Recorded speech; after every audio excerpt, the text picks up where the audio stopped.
Quando os deuses dos anglo-saxões começaram a desaparecer e os antigos costumes já não tinham o mesmo significado de antes, um rei surgiu de um mundo preso entre duas crenças.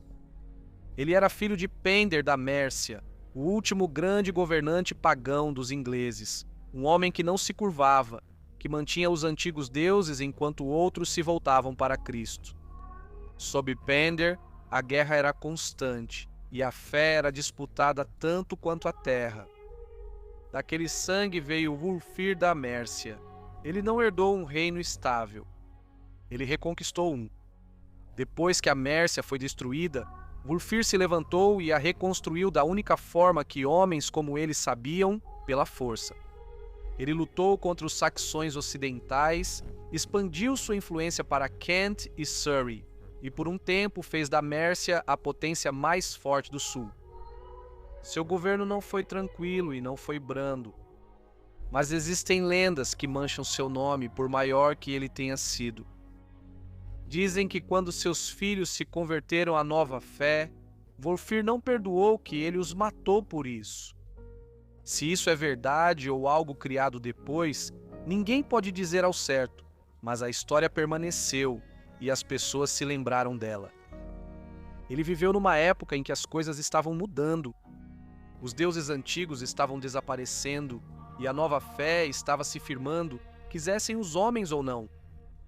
Estevão de Ripon, o autor do texto do século VIII, A Vida de São Wilfrido, descreve Wulfir como um homem de mente orgulhosa e vontade insaciável. Esta é a história dele. A linhagem de Wulfir da Mércia não era apenas real, era envolta em mito, criada para inspirar tanto lealdade quanto reverência. Ele pertencia à dinastia Islingas, a antiga casa governante da Mércia, que traçava suas origens até Aisel da Mércia. Ele foi o último rei dos Anglos em Angelin, atualmente Jutlândia, na Dinamarca, e liderou seu povo para a Inglaterra durante a Era das Migrações, onde sua linhagem se expandiria e governaria a Mércia. De Aisel, a linhagem passou por gerações até reis guerreiros, até chegar a Pender da Mércia, pai de Wulfir. Pender não era um governante distante ou cerimonial, ele era uma força de guerra, um rei que forjou a dominação da Mércia através de campanhas implacáveis e que se destacou como um dos últimos grandes governantes pagãos na Inglaterra anglo-saxônica. Sob ele, os Islingas não eram apenas uma dinastia, mas um bando de guerra elevado à realeza, sua autoridade provada no campo de batalha tanto quanto herdada pelo sangue. A ancestralidade de Wulfir ia além, entrando no reino do mito. Como muitas casas reais anglo-saxãs, os Islingas reivindicavam descendência de Vodin, o principal deus do panteão germânico. Seja acreditada como verdade ou mantida como mito político, tal reivindicação elevava a ancestralidade de Wulfir além da história, colocando-o em uma linhagem que unia deuses e reis, mito e realidade. Wulfir da Mércia nasceu por volta do ano 640, numa época em que a espada de seu pai ainda estava forjando um reino. Pender da Mércia não era um governante pacato, ele era um conquistador, e nos primeiros anos de Wulfir, a Mércia ascendia através de sangue e batalha. O ponto de virada veio quando Pender abateu Edwin da Nortúmbria na Batalha de Hatfield Chase. Edwin havia sido o Bretwalda, o reconhecido soberano dos reinos ingleses, e sua queda causou um choque em toda a terra. A partir desse momento, o nome de Pender não era mais apenas conhecido, era temido, pronunciado com o peso de um homem que havia derrotado o maior rei da Britânia. Após a morte de Edwin, a Nortúmbria se fragmentou, dividindo-se mais uma vez em Bernícia e Deira, sua unidade desfeita. Porém, esse equilíbrio não durou muito. Em menos de um ano, Osvaldo da Nortúmbria se levantou e restaurou o poder nortúmbrio, reafirmando a dominação sobre grande parte do sul. Mas Penda ainda não tinha acabado. No ano de 642, na Batalha de Marsfield, ele enfrentou Osvaldo em combate e o matou, derrubando mais um rei cuja autoridade se estendia por toda a Inglaterra. Embora Penda nunca tenha reivindicado formalmente o título de suzerano, havia pouca dúvida de que ele era o mais poderoso dos governantes anglo-saxões. O irmão de Oswaldo, Oswiu da Nortúmbria, assumiu o trono do norte, mas sua posição estava longe de ser segura. Na luta que se seguiu, Penda tomou o jovem filho de Oswiu, Ecgfrido, como refém, e tributo foi pago em tesouros para comprar a paz. No entanto, a paz não durou. No ano de 655, enquanto Penda marchava para o sul, Oswiu se virou e o perseguiu. Os dois reis se encontraram às margens do rio Wynwade, e ali, no dia 15 de novembro, a maré virou. Penda foi derrotado, morto e decapitado. Com sua morte, Mércia foi destruída, dividida em duas partes. Suas terras do norte ficaram sob controle da Nortúmbria, enquanto a porção sul foi entregue ao filho de Penda, Peada da Mércia, que havia sido ligado a Oswiu através do casamento com sua filha. O legado pagão de Penda também chegaria ao fim, pois seus filhos foram batizados e abandonaram os antigos deuses de seus antepassados. Wulfir teria pouco mais do que um menino, talvez 13 anos, quando tudo isso aconteceu. Ele viu seu pai no auge do poder, temido por todos os reinos, apenas para testemunhar sua queda repentina e o colapso de tudo o que havia construído.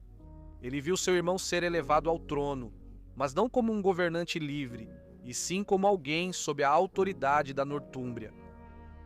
O acordo que se seguiu à morte de Pender nunca iria se sustentar.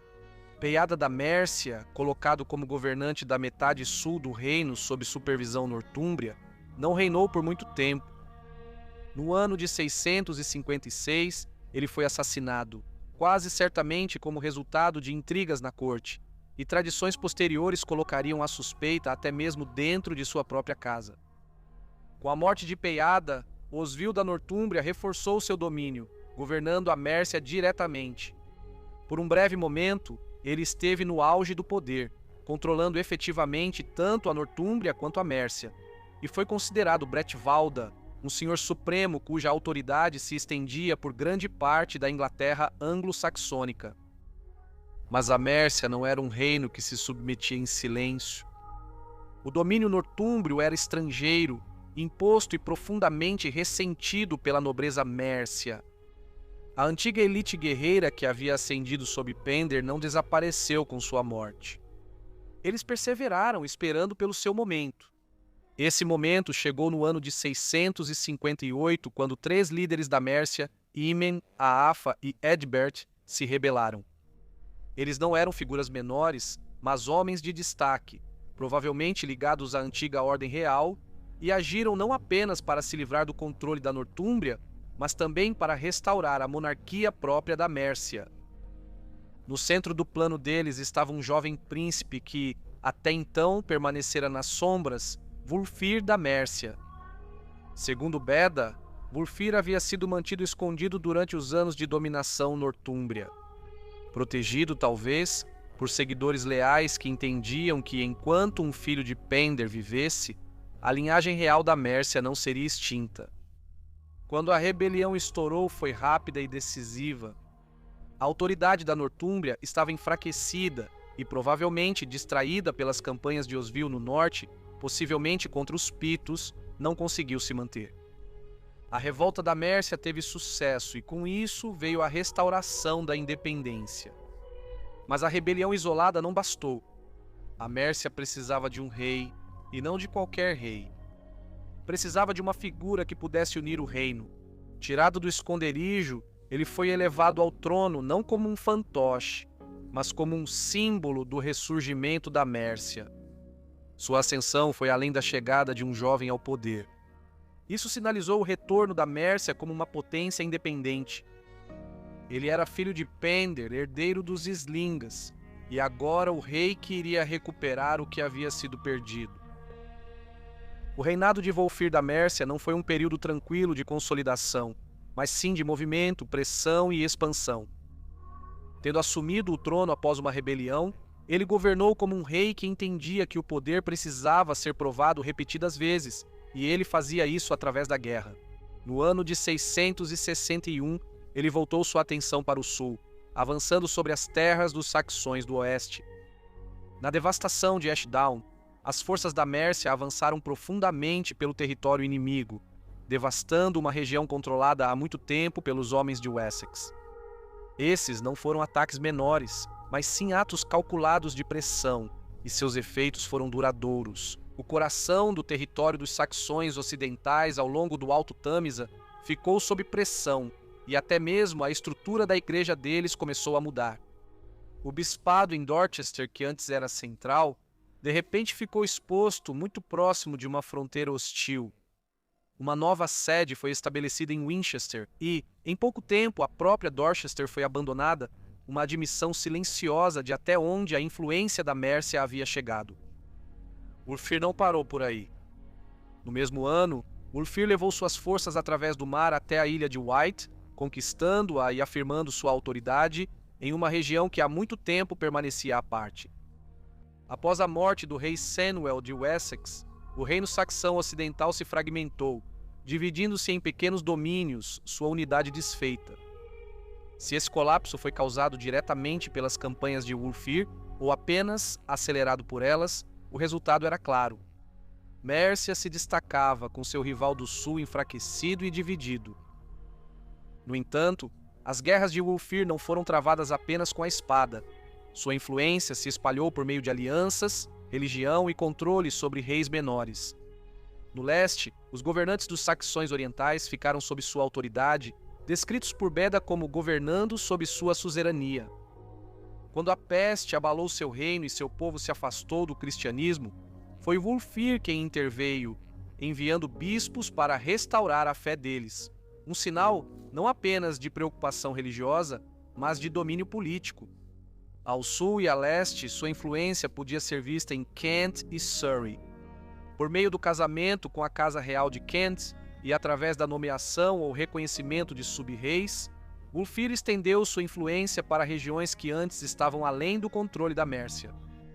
Surrey, em particular, parece ter caído sob sua autoridade, com seus governantes agindo com sua aprovação e suas terras integradas à esfera mais ampla da Mércia. Consideradas em conjunto, essas campanhas e expansões revelam a natureza do governo de Wulfir. Ele não estava apenas defendendo o que havia herdado, estava avançando, afirmando seu domínio por todo o sul da Inglaterra, usando a guerra quando necessário e a influência quando isso lhe era mais conveniente. Sob seu governo, Mércia não era mais um reino se recuperando da derrota. Era novamente uma força pressionando seus vizinhos, moldando o equilíbrio de poder a seu favor. Wulfir da Mércia é lembrado como um rei cristão, mas a sombra de uma história mais sombria há muito tempo acompanha seu nome. Nos últimos anos de sua vida, Wulfir estava em uma encruzilhada. Ele era filho de Pender da Mércia, o último grande senhor da guerra pagão que nunca se curvou a Cristo. Um rei criado na tradição dos antigos deuses, em seus ritos, seus sacrifícios e na crença de que o sangue real carregava algo divino. Mas Wulfir governou em uma era diferente. O cristianismo já não era mais uma força distante. Já havia criado raízes nos reinos ao redor dele, nas cortes de aliados e rivais, e cada vez mais dentro da própria Mércia. Seu reinado mostra ele apoiando a igreja, concedendo terras e moldando a expansão da nova fé. Mas para um homem com a formação dele, essa mudança pode não ter sido simples. A força da ancestralidade, da tradição, dos deuses de seu pai, não teria desaparecido facilmente. É dentro dessa tensão que a lenda posterior coloca sua afirmação mais dramática. De acordo com o relato medieval, frequentemente chamado de História dos Santos Wulfhad e Ruffin, Wulfhere tinha 2 filhos, Wulfhad e Ruffin, que secretamente abraçaram o cristianismo sob a orientação de Shad da Mércia. Quando sua conversão foi descoberta, o rei, ainda retratado nessa lenda como favorável à antiga religião, ordenou suas mortes. A imagem é marcante, um pai se voltando contra os próprios filhos, não por rebelião, mas por crença. Nessa versão, suas mortes os transformaram em mártires, enquanto Wulfhere se torna uma figura trágica, alguém que comete um ato terrível e depois é consumido pelo remorso. A lenda não termina em sangue, mas em arrependimento. Disse que Wulfhere, tomado pela culpa, retornou ao cristianismo e buscou expiar o que havia feito fundando mosteiros e apoiando a igreja. Nessa narrativa, a vida dele se torna um arco moral, da herança pagã à rejeição violenta da nova fé e, finalmente, à submissão e penitência. Não há menção desse evento em fontes anteriores e mais confiáveis, como Beda, que escreve extensivamente sobre o período e sobre o cristianismo na Mércia. Em vez disso, a história parece surgir mais tarde, provavelmente ganhando forma e circulação após a conquista normanda, quando muitas dessas lendas foram registradas ou elaboradas. Seu propósito pode não ter sido registrar fatos, mas explicar as origens de santos locais, valorizar locais religiosos ou fornecer uma narrativa de transformação moral que ressoasse com o público cristão. O reinado de Wulfhere coincidiu com um ponto de virada na vida religiosa da Mércia. Sob o comando dele, e ainda mais sob seus sucessores, os antigos deuses desapareceram, templos foram substituídos e o cristianismo se estabeleceu firmemente. A lenda dos filhos assassinados, seja fato ou ficção, reflete essa transição. A violência dando lugar ao arrependimento, a resistência dando lugar à aceitação. Quando o Wulfir da Mércia marchou contra o filho de Oswiu, Ecgfrith da Nortúmbria, no ano de 674, ele o fez como um rei no auge de seu poder, um governante que havia incitado os reinos do sul contra o norte. Mas a maré viraria. Ecgfrith o enfrentou em batalha e destruiu seu poder, forçando Wulfir a ceder o reino de Lindsey, ainda que brevemente como tributo. Foi um golpe não apenas de território, mas de prestígio, e em sua esteira, o alcance da Mércia no sul começou a enfraquecer. No ano seguinte, em 675, ele enfrentou os saxões ocidentais mais uma vez, contra Squin de Wessex. O resultado é incerto, embora vozes posteriores falem de uma batalha dura e terrível. Não muito tempo depois, no mesmo ano, Wulfir estava morto, levado não pela espada, mas por uma doença, ainda um homem jovem mal passando dos 35 anos. Sua morte marcou o fim de um reinado que havia restaurado Mércia da ruína e a levado mais uma vez à supremacia. E assim seu legado perdura em contraste, um rei que saiu do esconderijo e ascendeu ao poder, que impôs sua vontade sobre reinos, mas que viveu numa época em que nem mesmo os mais fortes podiam conter o giro do mundo. Em torno de seu nome também paira a memória mais sombria da lenda de que ele assassinou seus próprios filhos, matando-os por causa de sua fé, antes que o remorso o levasse de volta à igreja. Em vida, ele ficou entre a conquista e a mudança. Na morte, ele deixou para trás uma Mércia transformada, não mais o último refúgio dos antigos deuses, mas um reino que dava passos firmes em direção a uma nova ordem. Gostaria de agradecer imensamente a todos os meus membros. A sua contribuição realmente ajuda a tornar todos esses vídeos possíveis. Um agradecimento especial a Stephanie Hassan, Teresa Lux e John Sides. Se você gostou do vídeo, não esqueça de curtir, se inscrever e compartilhar. E em breve nos vemos para mais um perfil histórico.